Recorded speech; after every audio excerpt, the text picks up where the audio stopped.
Greetings from SAANS Foundation. I'm Dr. Bose. We'll be speaking about interstitial lung fibrosis from the patient education point of view.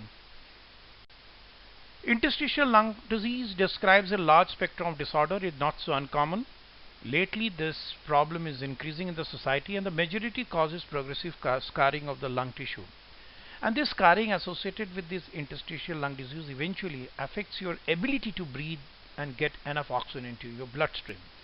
So this is a serious disease, and one has to be very careful about avoiding certain factors which can worsen this disease. Now, what exactly is lung fibrosis? Lung fibrosis are all those group of disorders which causes scarring of the lung tissue. What exactly is scarring? To understand, on the left side, lower side, you see what we are showing is an alveoli or an alveolus where the oxygenation reaches. The lungs have thousands of these oxygen units, what you call alveoli, and they are actually the last point where the oxygen reaches into the blood tissue. What we are showing here, the oxygen reaches the blood capillaries, and from here the oxygen goes to the different parts of the body through heart pumping into the system. Now, what happens in lung fibrosis? What we are showing here, the wall of the alveoli, outside the alveolar wall and inside the capillary or the blood circulation, this area gets thickened up, what you call scarring. It's an inflammatory disease. It's quite a lot of inflammatory changes, and majority of the causes are not known. 95% of the causes are not known. Why does it happen? But there have been found certain factors or noxious substance which can aggravate these inflammatory changes. A kind of inflammation which happens at the level of this lung tissue, and which is a very important part of the lung tree. Now, what we are showing here, that if you develop this lung scarring, the lung reduces its volume because the scarring reduces the volume loss. These people develop a kind of honeycombing, which is what we are showing in the CT scan on the right below, that because of the scarring, that typically lungs looks like a little honeycombing. So honeycombing is one of the hallmark of lung fibrosis in a CT picture of a lung fibrosis.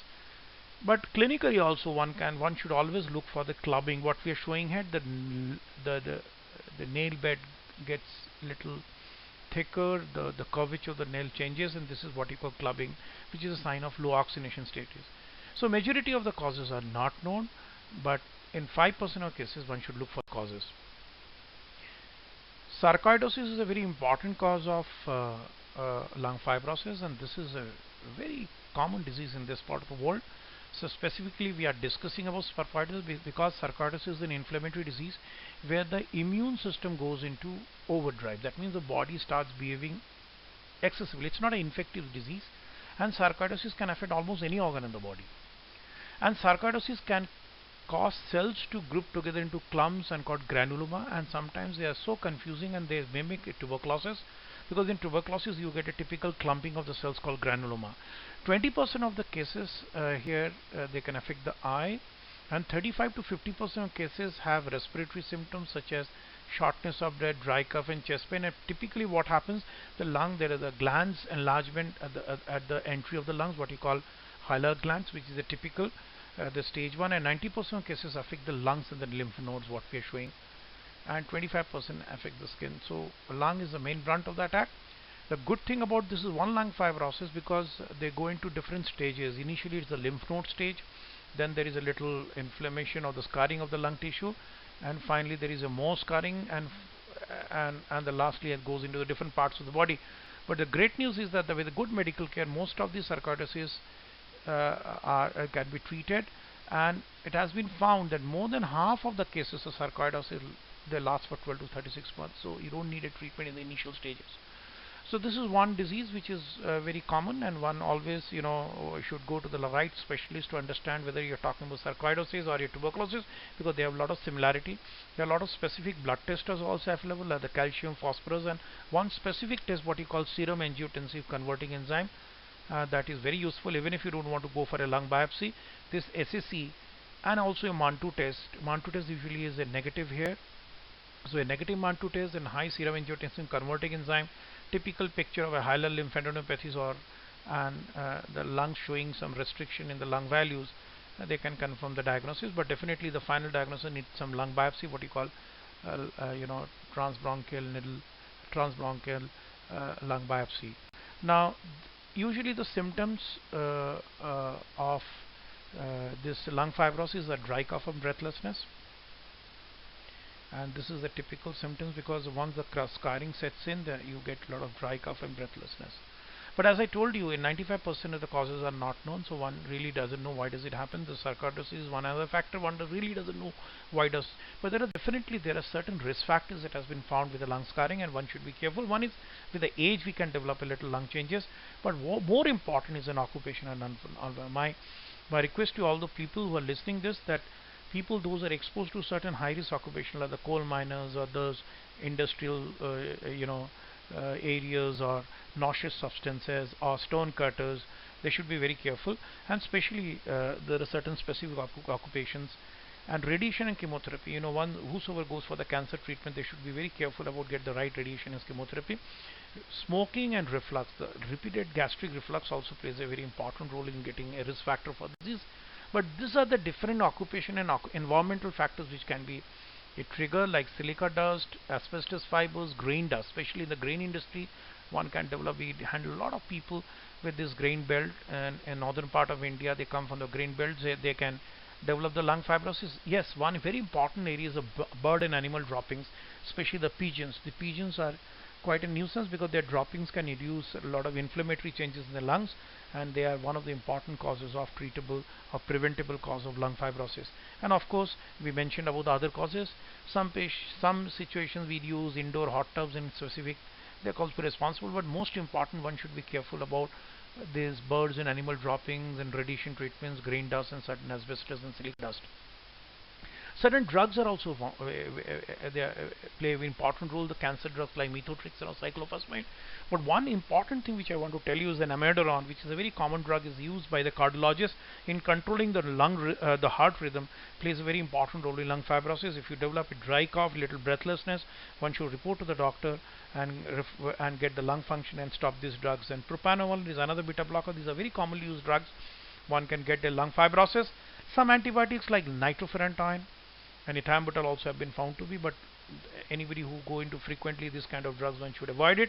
Ethambutol, of course, is not so relevant, but they are a drug which is used in antiviral regime, but it has been found they can also do it. Specifically, one thing which I want to tell you is the anti-inflammatory drugs. People, those who consume a lot of anti-inflammatory like rituximab and sulfarazolim, they also play very important. So keeping the drug and occupational factors, one should be very careful to avoid the disease.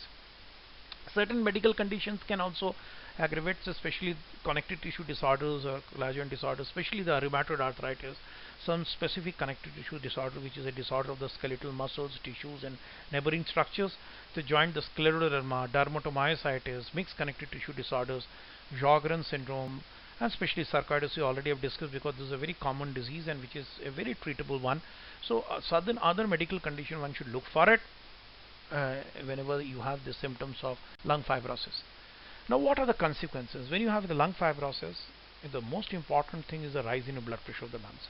So one should not ignore it. Even in the early stages, when you have a little dry cough or breathlessness, you should go to a super specialist who is working in this field. A pulmonologist is the right guy, and he will be able to tell you whether you are having these problems or not.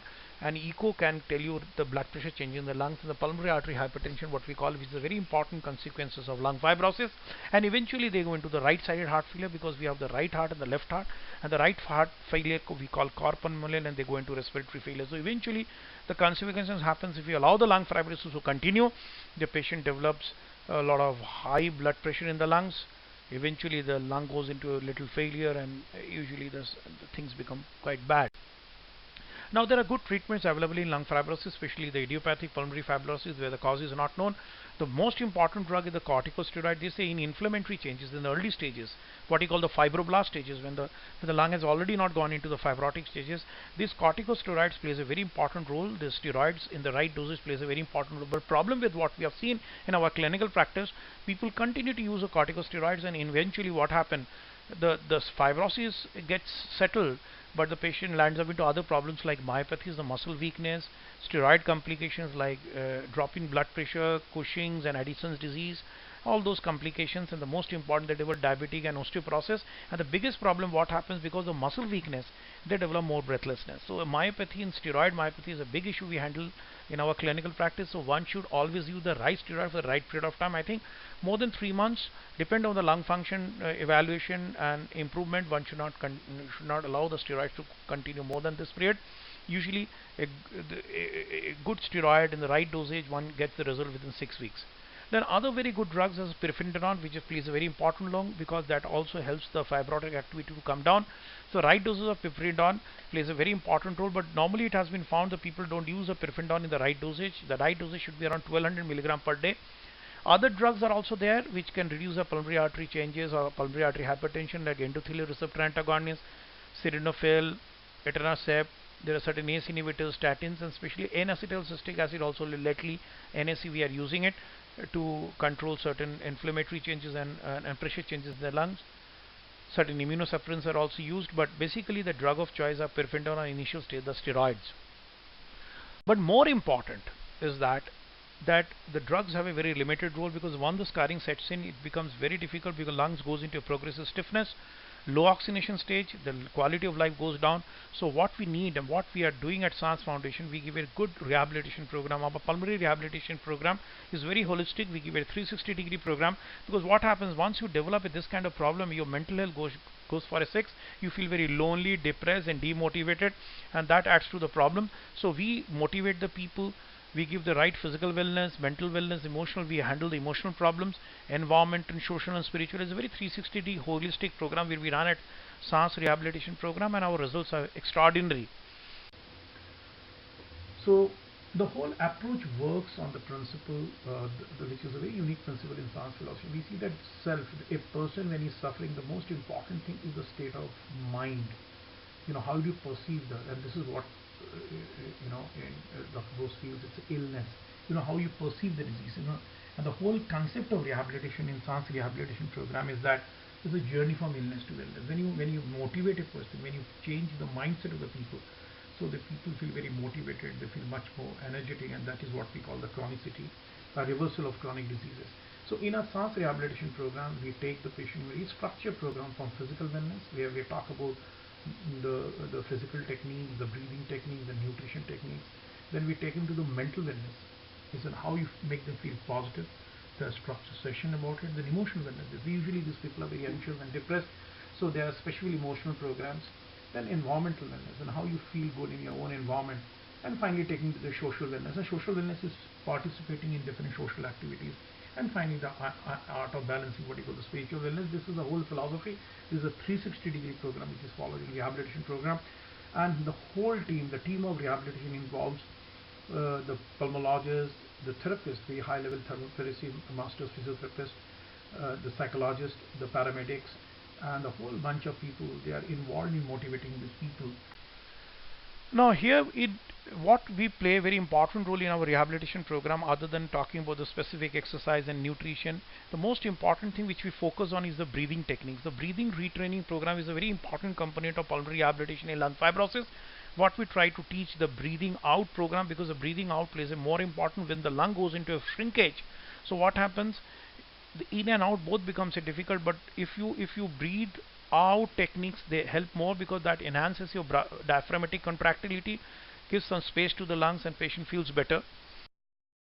And certain breathing techniques like power breath techniques, SAANS power breath or bellow breath is a very interesting technique which is followed. You can go to the link and read more about it. Basically it's a bellow breathing, is a power breathing which basically focuses on the level of diaphragm, which allows the lungs to take more volume of air per breath. This is more breath per breath technique, which is a very useful power breath techniques we use in our lung rehabilitation program. Very important thing which we use is a Butako breathing techniques. The SAANS is one of the Butako training units in the world, and Butako technique is a typical breathing rate at rest for people with 2 to 3 control pause. That means what we exactly do, we give stress-free breath holding time test done after usual exhalation. After exhalation, the patient is asked to hold the breaths and basically to reduce the respiratory rate. It is said that once you can control the respiratory rate, you augment the alveolar ventilation. That means you can increase the volume of air at the level of alveoli. All the healthy alveoli can take more oxygenation. In that process you feel better. better. So it corresponds to a very slow and relaxed inhalation and a very long automated pause, period of no breathing. What we are showing here, that after small breath is a holding breath and counting for seconds, 19 to 16 seconds of uh, automated pause we try to teach people. So basically it's a small frequent breaths with a controlled pause, and finally uh, patients are taught to go into the normal breathing. So this is a technique which really enhances and very unique, which we are following in our breathing retraining program in pulmonary rehabilitation, especially in lung fibrosis. So dear friends, thank you so much.